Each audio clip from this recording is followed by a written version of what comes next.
Hey guys, it's Candace Scott here. It still feels weird to say that. With Candace Fitness, and I wanted to talk to you guys today about something that I feel a lot of people are not completely aware of or completely understand, and that is the 7 functional movement patterns that we as human beings should be able to do, should be able to master in our everyday life. And we really should be able to do these before we start adding more resistance into our workouts and before we start doing more high intensity stuff that involve these movements that we may not even realize. So if I were to ask you, what are the 7 essential or functional movement patterns that we use every day or that are our foundation, would you be able to answer that? I guarantee you probably do them almost every day. Now, the 7 movement patterns are, I'm going to go ahead and give it right to you. We have a squat, we have hinging, we have lunging, we have rotating, we have pushing, and we have pulling. There we go. Really, really complicated, right? Now, if I were to ask you how you do an example of each one of these in your everyday life, would you be able to answer that? Well, I will give you an example for each one. How about that? So you don't have to think about it. All right, so for a squat, for example, a lot of people get confused, and I'm going to go into more detail about each and every one of these movements, and then I'll show some examples after I talk about them. But a squat essentially and a hinge a lot of times can get kind of confusing to people. A lot of times people think one and the other are essentially the same, but they're not. The best way to think about or kind of differentiate between the two is that with a squat, you're keeping your chest up. So you're keeping your spine essentially extended in a sense. So your thoracic spine, which is your middle back, is going to be more straight. Now, it doesn't mean you don't lean over at all. Most people cannot squat with a full 90 degrees in their spine. That's not going to happen, and in their hips. But you don't lean over all the way, whereas a hinge is an actual bend movement. So a squat, the best way to think about it is if you are sitting in a chair. When you go back to sit down in a chair, you're squatting. So when you're starting to learn a squat, that's why a lot of fitness professionals will tell you that that is the best way to do it, is to start by sitting in a chair. Now, as you progress up, of course, you want to learn body weight. You want to make sure that you keep your heels on the ground when you do it, and also your big toe, because that's going to engage your core.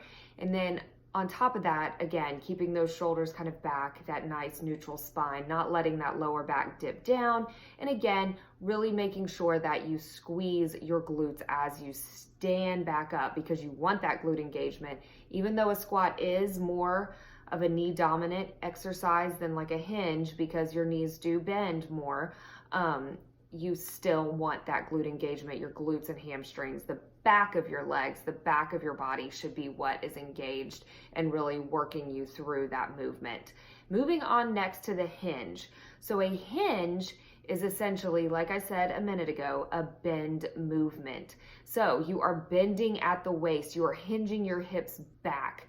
There's different ways to do this. A lot of people prefer Romanian deadlift option, which is more of a straight leg deadlift, if you will. You only have about 15 to 25% bend in the knee. Whereas a deadlift, a conventional deadlift, is where the weight is on the ground and you are bent over, but more almost in a squat-like position. Now, this is more challenging for a lot of people, and you definitely, if you have tight hips or you have a weak core, you do not want to do this until you master it with your body weight or light resistance.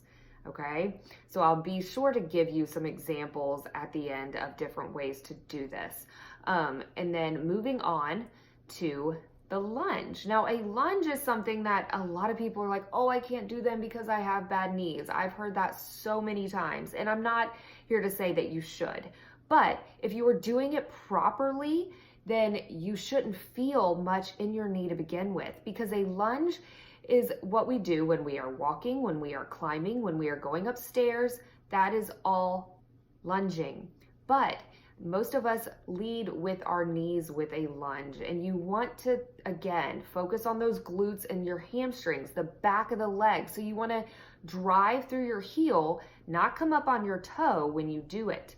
If you do that, if you drive through your heel and get into that mindset of doing it, essentially you will start to feel the back of your legs and your glutes engaged, because your mind is going to be connected to that, and it's just going to get those muscles to fire more. There's always, again, regressions, progressions. You never want to do a lunge. If you do have bad knee problems, you have to build up your glutes and you have to warm up and get other mobility in other areas before you start lunging. But a lunge is not something that no one can do. Everyone can do a lunge. You just have to learn how to do it properly and don't overload that resistance before you're ready. Next up, we're going to talk about rotation. So rotation essentially means that you are rotating side to side. You're using that core, but your core has so many layers. And with a rotation, you are really using those obliques, those internal and external obliques, the sides that help move. You're also using muscles along your spine, some of your larger muscles that you may not even be aware of. But if you don't have that deep core engagement already, and if your spine or any other thing, your posture is off, then you're gonna hurt yourself when you rotate. So you wanna make sure you get those stabilizer muscles in your core, those deep, deep muscles. So you wanna make sure before you start rotating that you get those deep inner core muscles. So your transverse abdominis, your internal obliques, all those muscles that make up and support your spine, they need to be able to function and really turn on to protect your spine when you rotate, because we rotate all the time when we're bending, even when we're bending over to pick something up. If our obliques are not strong, internal and external, and we don't have those spine stabilizer muscles going, that's how we pull our back out, and that's how we strain muscles and hurt our backs and end up in a lot of pain, because we're not thinking and we're not moving properly. So rotating is something that everyone should be able to do. Unfortunately, we are so imbalanced because of our posture, because of our lifestyles, that we really don't move correctly, and that's how we get injured. And rotating is something that I think that a lot of us need to work on. But it all starts, again, with those deep core muscles. The next thing is a push movement. So a push or a press. And the best way to think about that is pushing anything away from, so pushing something away from your body. So if you are pressing a button, or if you are even doing a push-up, is the best example as far as I can think of a body weight movement and how to do a push. A press is the same thing. You can lift something overhead, or if you're pressing something away from the body. So again, best way to do it is, I don't always recommend doing, because you can have some shoulder issues if you are new to working out, learning the push movement in a push-up on a wall or on an elevated surface. And so you're maintaining that, learning how to maintain that neutral spine, keeping that core engaged, not letting those hips sink or that head fall above or below, rather, your neck and shoulders. You want to keep everything neutral. That's the biggest takeaway. So again, core engagement, it's huge.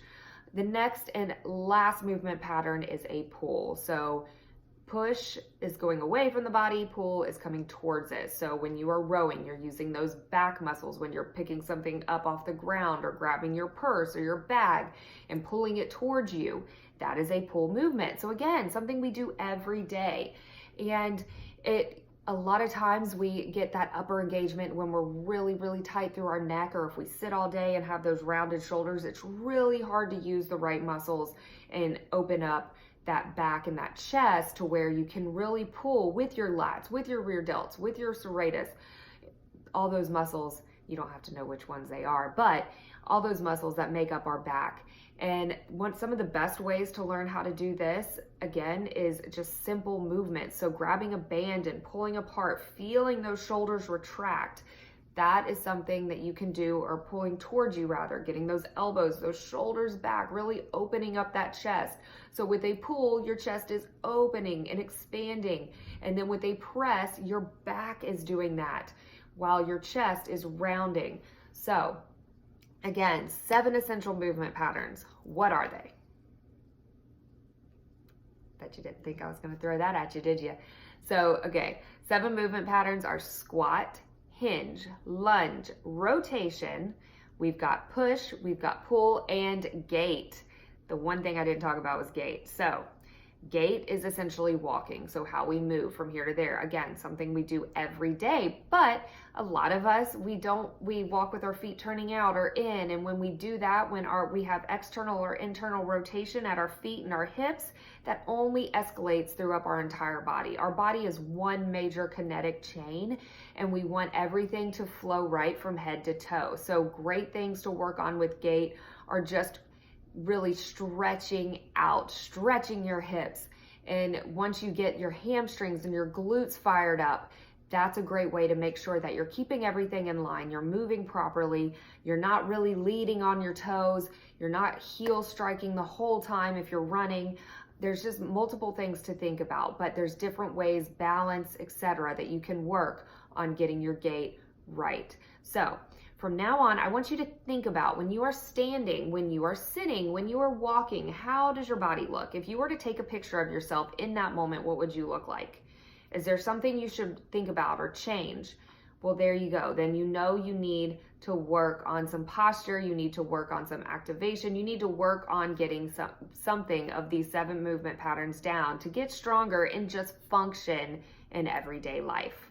So I'm going to give you some examples after this video. It will be really short of each exercise, but I also want to encourage you, if this stuff interests you, if you want to learn more about these 7 movement patterns, my program Smart Training Train Smart is something for you. It's a 12-week program, and it goes through all of this, progresses you into an actual workout program, and it starts from kind of the beginning and works your way up through those 12 weeks. So you not only learn how to move and feel better, but you also lose weight, you tone up, you learn. It also works with you on nutrition and de-stressing. So it's a whole body, whole wellness approach to just feeling better, decreasing inflammation so you can move better and just have a better quality of life. So if you are interested in that, be sure to click the link below and get more information there. And also, I would love for you to join my email list as well. So be sure to do that. There's a link below. And if you ever have any questions, you can find me Candace C Fitness on Instagram, and I would love to hear from you. Be sure to hit follow as well and subscribe.